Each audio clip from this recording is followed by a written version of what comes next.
హనుమంతుడికి వివాహం అయిందా? ఇది చాలా కాంప్లికేటెడ్ క్వశ్చన్. ఎందుకంటే విద్యాభ్యాసం తర్వాత హనుమంతుడి గురించి ఏ గ్రంథంలో వివరంగా లేదు. అతడికి ఆశలు, అనుభూతులు, మమతానురాగాలు ఏమీ తెలియవు. అందుకే అతడు బ్రహ్మచారి అని చాలా మంది విశ్వసిస్తారు. రామాయణం ప్రకారం కూడా హనుమంతుడికి వివాహం జరిగినట్లు, భార్య ఉన్నట్లు ఎక్కడా కూడా చెప్పబడిలేదు. కానీ పరాశర సంహిత ప్రకారం విశ్వకర్మ తన కుమార్తె ఛాయకి సూర్యుడితో వివాహం చేశాడు. ఆమె అతడి వేడి తట్టుకోలేక మళ్లీ తండ్రి వద్దకు వచ్చేసి విషయం చెప్తుంది. దీంతో విశ్వకర్మ కొంత సానపెట్టి సూర్యుడి వేడిని తగ్గిస్తాడు. అప్పుడు ఛాయ వెళ్లి సూర్యునితో కలిసి ఉండడం వలన పుట్టిన ఆడబిడ్డ పేరు సువర్చల. ఆమె పుట్టగానే బ్రహ్మతో ఈమె భర్త ఎవరో చెప్పమంటే హనుమంతుడికి ఈమె భార్య అవుతుంది అని చెప్పాడట. దాన్ని ఆధారం చేసుకొని కథలు పుట్టుకొచ్చాయి. ఇక పురాణాల్లో ఎక్కడా కూడా హనుమంతుడికి వివాహమైనట్లు చెప్పలేదు. హనుమంతుడి చరిత్రను క్లియర్గా అబ్జర్వ్ చేసినట్లయితే వివాహం అనే విషయం చాలా వివాదభరితంగా కనిపిస్తుంది. సువర్చలను భార్యగా కొందరు పరాశర సంహిత ప్రకారమే పేర్కొంటున్నారు. రామాయణం ప్రకారం సువర్చల సూర్యుని కుమార్తెగా కాక సూర్యుని పత్నిగా చెప్పబడింది. ఇదెలా అంటే, అశోకవనంలో ఉన్న సీతను ఉద్దేశించి ఆమె ఎలా అయినా నా వశమయ్యేలా బ్రెయిన్ వాష్ చేయమని అంతఃపుర స్త్రీలను పురమాయిస్తాడు రావణుడు. అప్పుడు వాళ్ళు సీతకు రావణుడి గొప్పతనం, బల పరాక్రమాల గురించి చెప్తారు. అప్పుడు సీతాదేవి, రాక్షస స్త్రీలారా, దరిద్రుడో రాజ్యహీనుడో ఎలాంటి వాడైనా సువర్చలకు సూర్యుడు ఎలా గొప్పో నాకు నా భర్తే గొప్ప. సూర్యుడి వేడికి భయపడి సువర్చల అతణ్ణి విడిచి ఉంటుందా? ఇంద్రుడికి సచీదేవి, వశిష్ఠుడికి అరుంధతి, సత్యవంతునికి సావిత్రి, చంద్రునికి రోహిణి ఎలాగో నా శ్రీరామచంద్రమూర్తికి నేను కూడా అలాగే అని సమాధానమిచ్చింది. దీని ప్రకారం సువర్చల సూర్యుని భార్యగా చెప్పడం జరిగింది రామాయణంలో. స్కంద పురాణం ప్రకారం సువర్చల దదీచి ముని భార్యగా పేర్కొన్నారు.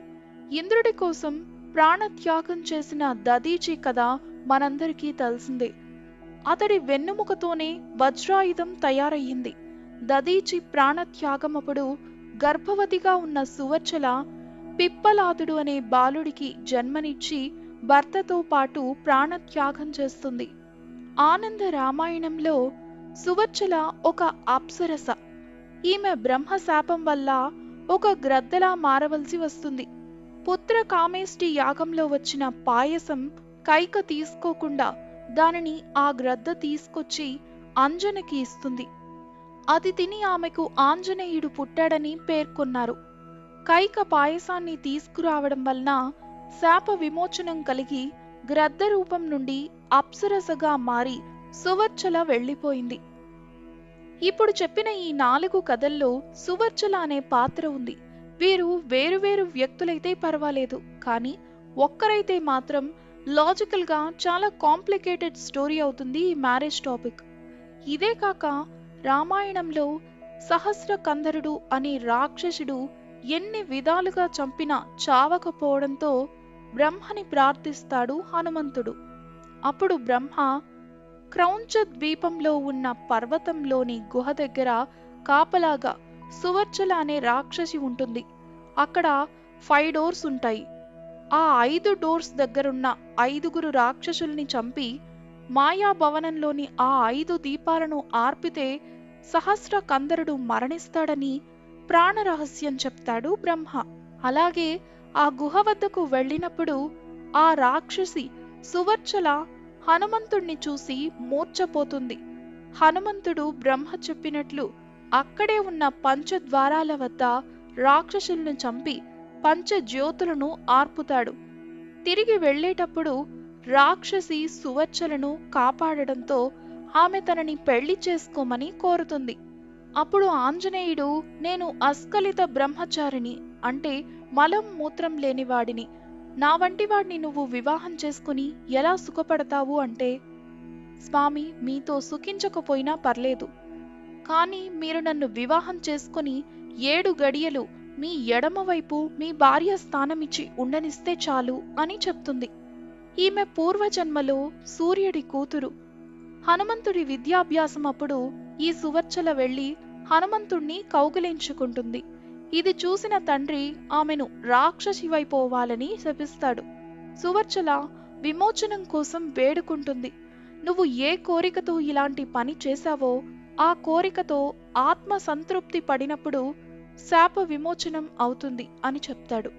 అందుకే సువర్చల తనకు దాంపత్య సుఖం లేకున్నా కేవలం హనుమంతుడి భార్యగా గుర్తించి కాసేపు తన ఎడమవైపు చోటు కావాలనుకున్నది. అలా అతడి పక్కన భార్య స్థానంలో చేరిన క్షణంలోనే ఆమెకు రాక్షసి రూపం పోయి శాప విమోచనమవుతుంది. రామసేతు నిర్మాణ సమయంలో సముద్రంలో వేసిన రాళ్లన్నీ మాయం చేస్తూ ఉంటుంది సువర్ణ మత్స్య అనే జలకన్య. ఇది కనిపెట్టి వెళ్లి ఆమెను ప్రశ్నిస్తాడు హనుమంతుడు. నేను రావణుడి కూతురుని, మీ పని ఎప్పటికీ జరగనివ్వను అంటుంది. అప్పుడు ఆమెకు సీతాపహరణ గురించి, రామరావణ యుద్ధం గురించి చెప్పి తమకు 7 రోజులు మాత్రమే సమయం ఉందని, ఆలోగా రామసేతు నిర్మాణం జరగాలని చెప్తాడు. సువర్ణ మత్స్య హనుమంతుడు అంతగా రిక్వెస్ట్ చేయడంతో అతడి నిబద్ధత నచ్చి ప్రేమలో పడుతుంది. అప్పటి వరకు వానరసేన వేసిన రాళ్లన్నీ దొంగిలించి సముద్రం లోపల దాచేస్తుంది. అవన్నీ పట్టుకొని తెచ్చి ఇచ్చేస్తుంది.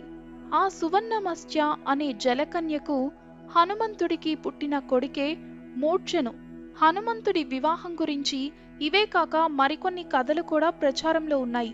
కానీ ముఖ్యంగా వీటినే ప్రజలు పరిగణిస్తున్నారు.